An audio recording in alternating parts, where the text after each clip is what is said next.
ନମସ୍କାର ବନ୍ଧୁଗଣ। ବନ୍ଧୁମାନେ, ଆପଣମାନେ ସମସ୍ତଙ୍କୁ ଆଜିର ଏହି ଜ୍ୟୋତିଷ କାର୍ଯ୍ୟକ୍ରମକୁ ସ୍ୱାଗତ। ଆଜିର ଏହି ଜ୍ୟୋତିଷ କାର୍ଯ୍ୟକ୍ରମଟି ମୀନ ରାଶିର ବ୍ୟକ୍ତିବିଶେଷମାନଙ୍କ ପାଇଁ ବହୁତ ଗୁରୁତ୍ୱପୂର୍ଣ୍ଣ ଅଛି, ବହୁତ ହିଁ ଖାସ୍ ଅଛି। କାରଣ ଆମେ ଆଜିର ଏହି ଭିଡ଼ିଓରେ ଜାଣିବା ଇଂରାଜୀ ନବବର୍ଷ 2026ର ପ୍ରଥମ 3 ମାସ ମାନେ ଜାନୁଆରୀ, ଫେବୃଆରୀ, ମାର୍ଚ୍ଚ ମାସ ବିଷୟରେ ଆଲୋଚନା କରିବା। ଗୁରୁଙ୍କର ବକ୍ର ଦୃଷ୍ଟିର ପ୍ରଭାବ ବିଷୟରେ ଆମେମାନେ ଆଲୋଚନା କରିବା। ଆପଣଙ୍କର କର୍ମକ୍ଷେତ୍ରରେ ଉନ୍ନତି ହେବାକୁ ଯାଉଛି ନା ଅବନତି ହେବା ପାଇଁ ଯାଉଛି? ଯଦି ଆପଣଙ୍କର କୁଣ୍ଡଳୀରେ ଗୁରୁ ଭଲ ସ୍ଥିତିରେ ଥାନ୍ତି ତେବେ ଆପଣଙ୍କୁ ଭଲ ଫଳ ପ୍ରଦାନ କରିବେ, ଏବଂ ଯଦି ଖରାପ ସ୍ଥିତିରେ ଥାନ୍ତି ତେବେ ଆପଣଙ୍କୁ ଖରାପ ଫଳ ପ୍ରାପ୍ତି ହେବାକୁ ଯାଉଛି। ଆପଣଙ୍କର ସ୍ୱାସ୍ଥ୍ୟକୁ ନେଇକରି ଏବଂ ଆପଣଙ୍କର ଭାଗ୍ୟକୁ ନେଇକରି, ଆପଣଙ୍କର ସନ୍ତାନ ସନ୍ତତିକୁ ନେଇକରି ଏବଂ ଆପଣ ଆପଣଙ୍କର ଚାକିରି କ୍ଷେତ୍ରରେ ବ୍ୟସ୍ତତା ରହୁଥିଲେ, ଆପଣ ଆପଣଙ୍କର ଫ୍ୟାମିଲିକୁ ଟାଇମ୍ ଦେଇପାରୁନଥିଲେ, ଆପଣ କିଛି ନା କିଛି ଆପଣଙ୍କ ସହିତ କିଛି ଘଟିବା ପାଇଁ ଯାଉଅଛି। ମୁଖ୍ୟତଃ ଆପଣ ଖାସ୍ କରି ଜାଣିବାକୁ ପାଇବେ ଏଇ 2026ର ପ୍ରଥମ 3 ମାସ ଆପଣଙ୍କର କିପରି କଟିବାକୁ ଯାଉଛି ସେ ବିଷୟରେ ବିସ୍ତାର ଭାବରେ ଆଲୋଚନା କରିବା। ତେବେ ବନ୍ଧୁମାନେ, ଏଇଟା ହେଉଛି କଳିଯୁଗ। ଏହି କଳିଯୁଗରେ 3ଟି ଗ୍ରହ ବରଦାନ ସଦୃଶ୍ୟ ଆମକୁ ଫଳ ଦେଇଥାନ୍ତି। ଆମ ଜୀବନରେ କିଛି ବି ଘଟୁଥାଏ ତ ଏହି 3ଟି ଗ୍ରହ ମୁଖ୍ୟ କାରଣ ହିଁ ହୋଇଥାନ୍ତି। ଯାହା ବି କିଛି ଘଟିଥାଏ, 1ରେ ହେଉଛି ରାହୁ, 2ରେ ହେଉଛି କେତୁ ଏବଂ 3ରେ ହେଉଛି ଦେବଗୁରୁ ବୃହସ୍ପତି। ଏହି 3ଟି ଗ୍ରହ ମୁଖ୍ୟତଃ ଆମ ଜୀବନରେ ବହୁତ କିଛି ଘଟଣା ଘଟାଇଥାନ୍ତି। ଆପଣଙ୍କ ଜୀବନରେ ମୁଖ୍ୟତଃ 2026ର ମୁଖ୍ୟତଃ ଜାନୁଆରୀ, ଫେବୃଆରୀ ଏବଂ ମାର୍ଚ୍ଚ ମାସ ଆପଣଙ୍କ ଲାଇଫରେ କ'ଣ ସବୁ ଘଟଣା ଘଟିବ ଏବଂ କ'ଣ ଘଟିବା ପାଇଁ ଯାଉଅଛି ସେ ବିଷୟରେ ଆମେମାନେ ଆଲୋଚନା କରିବା। ଆପଣ ଆପଣଙ୍କର ବ୍ୟସ୍ତବହୁଳ ଜୀବନ ମଧ୍ୟରେ 5 ମିନିଟ୍ ସମୟ ଆପଣ ନିଜ ପାଇଁ ଦିଅନ୍ତୁ। ଏବଂ ଯଦି ଆପଣମାନଙ୍କର ମୀନ ରାଶି ହୋଇଥାଏ ତେବେ ଆପଣ ଭିଡ଼ିଓଟିକୁ ସ୍କିପ୍ ନକରି ଥରେ ମାତ୍ର ଶେଷ ପର୍ଯ୍ୟନ୍ତ ନିଶ୍ଚିନ୍ତ ଦେଖନ୍ତୁ ଏବଂ ଭିଡ଼ିଓଟିକୁ ଗୋଟେ ଲାଇକ୍ କରି ଚ୍ୟାନେଲଟିକୁ ସବସ୍କ୍ରାଇବ୍ କରିଦିଅନ୍ତୁ। ଆପଣମାନେ ଯଦି ସଚ୍ଚା ହୃଦୟରେ ଈଶ୍ୱରଙ୍କୁ ଭକ୍ତି କରୁଥାନ୍ତି, ବିଶ୍ୱାସ କରୁଥାନ୍ତି, ତେବେ ଭକ୍ତି ଏବଂ ଶ୍ରଦ୍ଧାର ସହିତ କମେଣ୍ଟ ବକ୍ସରେ ଜୟ ମା ଲକ୍ଷ୍ମୀ, ଜୟ ଶ୍ରୀ ଜଗନ୍ନାଥ ଅବଶ୍ୟ ଲେଖିଦିଅନ୍ତୁ। ତେବେ ବନ୍ଧୁମାନେ, ଆସନ୍ତୁ ଆରମ୍ଭ କରିବା ଆଜିର ଏହି କାର୍ଯ୍ୟକ୍ରମଟିକୁ, ଯାହାକି ଜନ୍ମ ରାଶି ଏବଂ ଚନ୍ଦ୍ର ରାଶି ଉପରେ ସମ୍ପୂର୍ଣ୍ଣ ଆଧାରିତ ଅଟେ।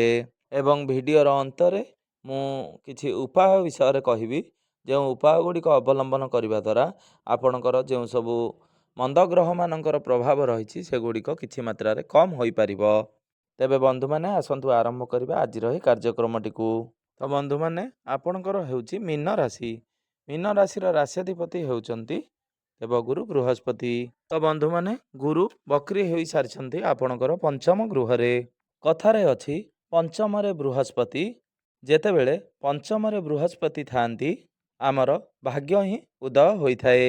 ଏବଂ ଯେତେବେଳେ ପଞ୍ଚମରେ ଦେବଗୁରୁ ବୃହସ୍ପତି ବକ୍ରି ଅବସ୍ଥାରେ ରହିବେ ସେ ଗୋଟେ ଘର ପଛକୁ ମଧ୍ୟ ଫଳ ପ୍ରଦାନ କରିଥାନ୍ତି। ତେଣୁକରି ଦେବଗୁରୁ ବୃହସ୍ପତି ଆପଣଙ୍କୁ ଚତୁର୍ଥ ଗୃହର ଫଳ ମଧ୍ୟ ପ୍ରଦାନ କରିବାକୁ ଯାଉଛନ୍ତି। ପଞ୍ଚମ ଗୃହଟି କୁଣ୍ଡଳୀର ଶିକ୍ଷାର ଭାବ ହୋଇଥାଏ, ପ୍ରେମ ଜୀବନର ଭାବ ହୋଇଥାଏ ଏବଂ ସନ୍ତାନ ସନ୍ତତିଙ୍କର ଭାବ ମଧ୍ୟ ହୋଇଥାଏ। ଯଦି ପୂର୍ବରୁ ଆପଣଙ୍କର ସନ୍ତାନ ସନ୍ତତି ପାଇଁ ଚିନ୍ତାରେ ରହୁଥିଲେ ବା ଆପଣଙ୍କର ସନ୍ତାନର କାମନାରେ ଆଶାରେ ରହିଥିଲେ, ବାରମ୍ବାର ଚେଷ୍ଟା କଲେ ସତ୍ତ୍ୱେ ମଧ୍ୟ ଆପଣ ବିଫଳ ହେଉଥିଲେ, ତେବେ ଏହି ସମୟରେ ଆପଣଙ୍କର କନସିଭ୍ ହେବାର ବହୁତ ଅଧିକ ସମ୍ଭାବନା ରହୁଅଛି।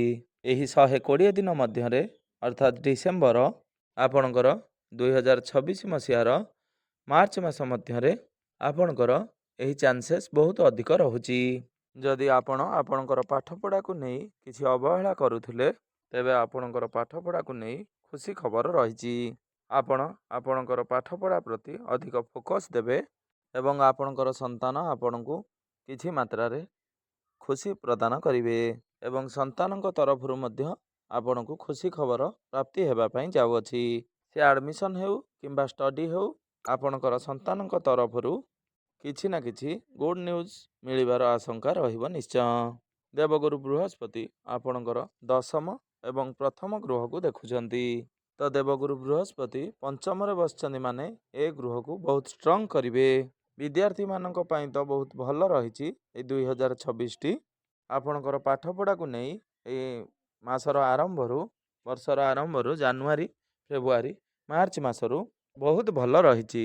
ଆପଣ ଏହି ସମୟରେ ଆପଣଙ୍କର ପାଠପଢ଼ାକୁ ନେଇ ଯଦି କିଛି ଡିସିସନ୍ ନେବାକୁ ଚାହୁଁଥିଲେ ବା ଆପଣ ବାରମ୍ବାର କନଫ୍ୟୁଜ୍ ରହିଥିଲେ, ସେ କିଛି ଡିସିସନ୍ ନେଇପାରୁନଥିଲେ ଆପଣଙ୍କର ପାଠପଢ଼ାକୁ ନେଇକରି, ଆପଣଙ୍କ ପାଇଁ ବେଟର୍ ଅଛି। ଆପଣ କନଫ୍ୟୁଜ୍ ହେବେ ନାହିଁ। ତ ଆପଣ ନିଶ୍ଚିନ୍ତ ଭାବରେ ଆପଣଙ୍କର ପାଠପଢ଼ାକୁ ନେଇ ଅଗ୍ରଗତି କରିବେ। ଆପଣଙ୍କୁ ଦୂରଯାତ୍ରା ସ୍ଥାନ ମଧ୍ୟ ଯୋଗେଇବ। ଆପଣଙ୍କର ପ୍ରେମ ଜୀବନରେ ଯଦି କିଛି ନା କିଛି ତ୍ରୁଟି ରହୁଥିଲା, ଆପଣଙ୍କ ମଧ୍ୟରେ କିଛି ଭୁଲ ବୁଝାମଣା ସୃଷ୍ଟି ହେଉଥିଲା, ଖାସ୍ କରିକି ମୀନ ରାଶି ପାଇଁ ଆପଣଙ୍କର ସମ୍ପର୍କରେ ସୁଧାର ଆସିବ। ଯଦି ସାମ୍ନାବାଲା ଆପଣଙ୍କ ପ୍ରତି କିଛି ଭୁଲ କରିଥିଲେ, ତାହେଲେ ଆପଣ ନିଶ୍ଚିନ୍ତ ଭାବରେ ଆପଣଙ୍କର ଭୁଲକୁ ସ୍ୱୀକାର କରିବେ। ଆପଣ ମଧ୍ୟ ନିଜର ଭୁଲ ମାନିବେ, ସିଏ ମଧ୍ୟ ତାଙ୍କର ଭୁଲ ମାନିବେ। ଆପଣଙ୍କ ମଧ୍ୟରେ ସମ୍ପର୍କ ମଜବୁତ ହେବ ନିଶ୍ଚୟ। ଆପଣଙ୍କର ପ୍ରେମ ଜୀବନରେ ଯେଉଁ ବ୍ୟକ୍ତିବିଶେଷମାନେ ପ୍ରେମ ସମ୍ପର୍କରେ ଅଛନ୍ତି ଏବଂ ଚାହୁଁଛନ୍ତି ବିବାହ କରିବା ପାଇଁ, ସେମାନେ ପ୍ରସ୍ତାବ ଦେଉନାହାନ୍ତି ବା ବାରମ୍ବାର ଡରୁଛନ୍ତି, ସେମାନଙ୍କର ଫ୍ୟାମିଲି ତାଙ୍କୁ ସପୋର୍ଟ କରୁନାହିଁ, ତେବେ ଆଗାମୀ ଦିନମାନଙ୍କରେ ଏଇଟା ମଧ୍ୟ ଦେଖିବାକୁ ମିଳିବ। ଆପଣ ଆପଣଙ୍କର ଫ୍ୟାମିଲି ଆଗରେ ଉପସ୍ଥାପନ କରିବେ ଏବଂ ଆପଣଙ୍କର ଫ୍ୟାମିଲି ମଧ୍ୟ ସପୋର୍ଟ କରିବ ଆପଣମାନଙ୍କୁ। ମାନେ ସବୁ ଦୃଷ୍ଟିରୁ କହିବାକୁ ଗଲେ ଆପଣଙ୍କର ପ୍ରେମ ବିବାହର ରୂପ ନେବ।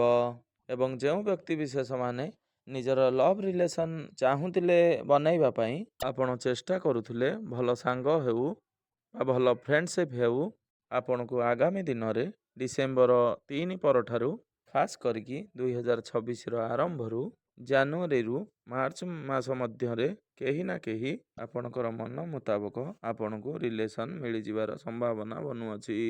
ତାପରେ ଦ୍ୱିତୀୟରେ ହେଉଛି ଆପଣଙ୍କ ମଧ୍ୟରେ ଗୋଟେ ଏନର୍ଜି ଆସିବ ଏବଂ ଏନର୍ଜି ମଧ୍ୟ ସୃଷ୍ଟି ହେବ। ଯେଉଁ ବ୍ୟକ୍ତିବିଶେଷମାନେ ଅବିବାହିତ ଅଛନ୍ତି, ତାଙ୍କ ପାଇଁ ମଧ୍ୟ ସମୟ ଭଲ ରହିଛି। ସେମାନେ ବିବାହ ପ୍ରସ୍ତାବ ମଧ୍ୟ ପକାଇ ପାରନ୍ତି। ଦେବଗୁରୁ ବୃହସ୍ପତିଙ୍କର ଦୃଷ୍ଟି ତାଙ୍କର ପ୍ରଥମ ଗୃହକୁ ରହୁଛି। ତ ବନ୍ଧୁମାନେ, ପ୍ରଥମ ଗୃହକୁ ରହିବା ମାନେ ମଣିଷ ନିଜ ପାଇଁ କିଛି ନା କିଛି କରିଥାଏ, ସେ ନିଜ ପାଇଁ ସମୟ ଦେଇଥାଏ। ଆପଣ ଜିମ୍ କରନ୍ତୁ କିମ୍ବା ସାମାଜିକ କାର୍ଯ୍ୟରେ ଲିପ୍ତ ରୁହନ୍ତୁ, ସ୍ପିରିଚୁଆଲ ଭାବନା ମାନେ ତୀର୍ଥସ୍ଥାନ ଭ୍ରମଣ, ଆପଣଙ୍କ ମଧ୍ୟରେ କିଛି ଆଧ୍ୟାତ୍ମିକ ଭାବନା ବା ସାହାଯ୍ୟ କରିବା ବା ଅନ୍ୟକୁ ସାହାଯ୍ୟ କରିବା ମନୋବୃତ୍ତି ଏସବୁ ରହିଥାଏ ନିଶ୍ଚୟ। ଆପଣଙ୍କୁ କିଛି ନା କିଛି ଆପଣଙ୍କର କର୍ମକ୍ଷେତ୍ରରେ ଆଚିଭମେଣ୍ଟ ପ୍ରାପ୍ତି ହେବାର ସୁଯୋଗ ବନୁଅଛି। ଏହି ସମୟରେ ଆପଣ ଟଙ୍କା କିଛି ସଞ୍ଚୟ କରିପାରିବେ। ଏଠାରେ ମ୍ୟୁଚୁଆଲ ଫଣ୍ଡ ହେଉ, କୌଣସି ପୋଷ୍ଟାଲ ହେଉ, ଆପଣ କୌଣସି ନା କୌଣସି ସେଭିଙ୍ଗସ୍ ଉପରେ ଆପଣ ଧ୍ୟାନ ଦେଇଥାନ୍ତି ଏବଂ ଏସବୁରୁ ଆପଣଙ୍କୁ ଲାଭ ମଧ୍ୟ ପ୍ରାପ୍ତି ହୋଇଥାଏ। କାହିଁକି ନା ଦେବଗୁରୁ ବୃହସ୍ପତି ହେଉଛନ୍ତି ଭାଗ୍ୟର କାରକ ଗ୍ରହ। ସେ ଭାଗ୍ୟର କାରକ ଗ୍ରହ ହୋଇ ଆପଣଙ୍କର ପ୍ରଥମକୁ ଦେଖୁଛନ୍ତି। ଯଦି ଆପଣଙ୍କର ପୂର୍ବରୁ କୌଣସି ସ୍ୱପ୍ନ ଥିଲା, ଆପଣ ବହୁତ ଚେଷ୍ଟା କଲେ ମଧ୍ୟ ପୂରଣ ହୋଇପାରୁନଥିଲା, ଆପଣ ବହୁତ ଚେଷ୍ଟା କରିବା ସତ୍ତ୍ୱେ ମଧ୍ୟ ସକ୍ସେସ୍ ହୋଇପାରୁନଥିଲେ, ମୋର କେବେ ସେ ସମୟ ଆସିବ, ଆପଣଙ୍କର ମନରେ ଗୋଟେ ଅଭିଳାଷ ଥିଲା, ସେ ସମୟଟା ଆପଣଙ୍କର ବିଗତ ନଭେମ୍ବରରୁ ଆରମ୍ଭ ହୋଇସାରିଲାଣି। ଆପଣଙ୍କୁ ବହୁତ ଭଲ ସମୟ, ଯେଉଁଟା ଜାନୁଆରୀରୁ ଯେତେବେଳେ ସୂର୍ଯ୍ୟ ଉଚ୍ଚ ସ୍ତରରେ ହେବେ ନା, ଏଇ ଆସୁଥିବା ଜାନୁଆରୀ 14 ପରଠାରୁ ଆପଣଙ୍କର ବହୁତ ଭଲ ସମୟ ଆସିବ ଏବଂ ମାର୍ଚ୍ଚ 11 ପର୍ଯ୍ୟନ୍ତ ବହୁତ ଭଲ ସମୟ ରହୁଛି। ଆପଣ ଏହି ସମୟରେ କିଛି ବି ବଡ଼ କରିବାକୁ ଯଦି ଭାବୁଛନ୍ତି, ଆପଣଙ୍କର ବିଜନେସ୍କୁ ନେଇ ଯଦି କିଛି ନୂଆ ନୂଆ ଆଇଡ଼ିଆ ମାନ ଆସୁଛି, କିଛି କର୍ମକ୍ଷେତ୍ରରେ ଅଗ୍ରଗତି କରିବାକୁ ଚାହୁଁଛନ୍ତି, ଆପଣଙ୍କର ଜବ୍ରେ ହେଉ କ୍ୟାରିୟରରେ ହେଉ, ଆପଣ ଯଦି କିଛି ଚେଞ୍ଜ କରିବାକୁ ଚାହୁଁଛନ୍ତି, ତାହେଲେ ଆପଣଙ୍କ ପାଇଁ ବହୁତ ଭଲ ସମୟ ରହିଛି। ଆପଣ ବର୍ତ୍ତମାନ ନ କରିକି ଜାନୁଆରୀ 14 ପରେ ଆପଣ ନିଶ୍ଚିନ୍ତ ଭାବରେ ତାହା କରନ୍ତୁ। ଦେଖିବେ ଆପଣଙ୍କୁ ବହୁତ ବେଟର ଫଳ ମିଳିବ ନିଶ୍ଚୟ। ଦେବଗୁରୁ ବୃହସ୍ପତିଙ୍କର ଦୃଷ୍ଟି ମଧ୍ୟ ଆପଣଙ୍କର ଏକାଦଶ ଭାବ ଉପରକୁ ରହୁଛି, ମାନେ ଆପଣଙ୍କର ଲାଭର ସ୍ଥାନ ଉପରେ ରହୁଛି।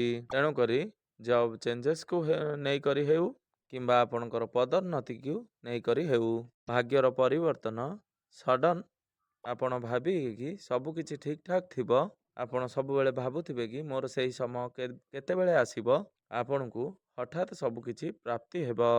ଏହି 120 ଦିନ ମଧ୍ୟରେ ଆପଣଙ୍କର ଫାଇନାନ୍ସିଆଲ କଣ୍ଡିସନ୍ ମଜବୁତ ହେବ ଏବଂ ଆପଣଙ୍କର ଫାଇନାନ୍ସିଆଲ କଣ୍ଡିସନ୍ରେ ଗ୍ରୋଥ୍ ହେବ। ଆପଣ ଆପଣଙ୍କର ଫାଇନାନ୍ସିଆଲକୁ କିପରି ମଜବୁତ କରାଇବେ ସେ କଥା ଆପଣ ଭାବିବେ ନିଶ୍ଚୟ। ଯଦି କୌଣସି ବ୍ୟକ୍ତି ବାଣିଜ୍ୟ କାରବାର କରୁଥାନ୍ତି ତାଙ୍କର ବିଜନେସ୍ରେ ମଧ୍ୟ ଉନ୍ନତି ଦେଖାଦେଉଛି। ଦେବଗୁରୁ ବୃହସ୍ପତିଙ୍କର ଦୃଷ୍ଟି ମଧ୍ୟ ଆପଣଙ୍କର ନବମ ଗୃହ ଉପରକୁ ରହୁଛି।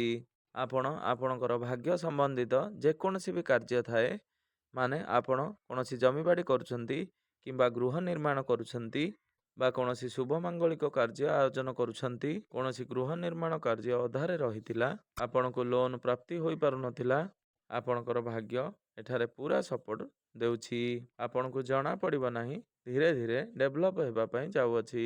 ଆପଣଙ୍କ ସପୋର୍ଟରେ ଆପଣଙ୍କର ଭାଗ୍ୟ ଅଛି ଏବଂ କର୍ମ ମଧ୍ୟ ରହିଛି ଏବଂ ବୃହସ୍ପତିଙ୍କର ସପୋର୍ଟ ମଧ୍ୟ ଆପଣଙ୍କର ଲାଭ ସ୍ଥାନରେ ଆପଣଙ୍କର ଏକାଦଶ ଭାବକୁ ଦେଖୁଛନ୍ତି ଏବଂ ଆପଣଙ୍କର ପ୍ରଥମ ଗୃହକୁ ମଧ୍ୟ ଦେଖୁଛନ୍ତି। ତେଣୁକରି ଆପଣଙ୍କର ବସିବାର ସମୟ ଏହା ନୁହେଁ।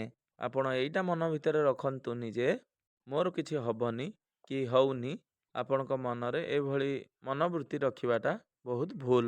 ଆପଣଙ୍କର ମନକୁ ନେଗେଟିଭ ଭାବନା ମାନ ଆସିବ। ଆପଣ ସର୍ବଦା ଚେଷ୍ଟା କରନ୍ତୁ ପଜିଟିଭ ରହିବା ପାଇଁ। ଆପଣ ପଜିଟିଭ ମାହୋଲରେ ବଢ଼ିବା ପାଇଁ ଏବଂ ପଜିଟିଭ ଲୋକମାନଙ୍କ ସହିତ ମିଶିବା ପାଇଁ।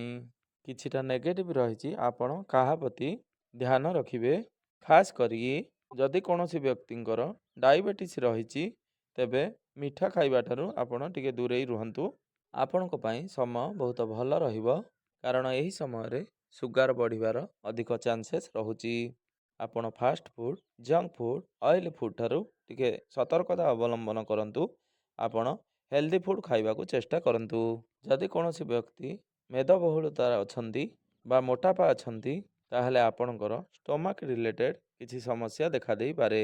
ଆପଣ ଯେତେ ପାରିବେ ଖାଦ୍ୟପେୟ ପ୍ରତି ସତର୍କତା ଅବଲମ୍ବନ କରନ୍ତୁ। ଆପଣଙ୍କ ପାଇଁ ବେଟର ରହିବ। ସବୁ ଦୃଷ୍ଟିରୁ ଦେଖିବାକୁ ଗଲେ ସ୍ୱାସ୍ଥ୍ୟରେ ସେପରି ଏତେ ବଡ଼ ସମସ୍ୟା ଆଣିବ ନାହିଁ। ମାତ୍ର ଆପଣ ସତର୍କ ରହିବା ଦ୍ୱାରା ଆପଣଙ୍କୁ କିଛି ମାତ୍ରାରେ ରିଲାକ୍ସ ପ୍ରାପ୍ତି ହେବ। ଆପଣ ପ୍ରତ୍ୟେକ ଦିନ ଯୋଗ, ବ୍ୟାୟାମ, ପ୍ରାଣାୟାମ, ଜିମ୍ ଇତ୍ୟାଦି କାମ କରନ୍ତୁ। ଏବେ ଆସନ୍ତୁ ଜାଣିନେବା କିଛି ବିଶେଷ ପ୍ରତିକାର ବିଷୟରେ, ଯାହାଦ୍ୱାରା କି ମନ୍ଦ ଗ୍ରହମାନଙ୍କୁ କିଛି ମାତ୍ରାରେ ତାଙ୍କ ପ୍ରଭାବକୁ ଟାଳିପାରିବା। ଆପଣ ପ୍ରତ୍ୟେକ ଦିନ ଦେବଗୁରୁ ବୃହସ୍ପତିଙ୍କର ବୀଜ ମନ୍ତ୍ରର ଜପ ଅବଶ୍ୟ କରନ୍ତୁ ଏବଂ ସବୁବେଳେ ଏହି ସଜେସନ୍ ରହେ ଯେ ଆପଣ ପ୍ରତ୍ୟେକ ଦିନ ହନୁମାନ ଚାଳିଶାର ପାଠ ଅବଶ୍ୟ କରନ୍ତୁ। ଆପଣଙ୍କ ପାଇଁ ଶୁଭମୟ ହେବ। ଏହି 2026 ବର୍ଷଟି ହେଉଛି ସୂର୍ଯ୍ୟଙ୍କର ବର୍ଷ ଅଟେ।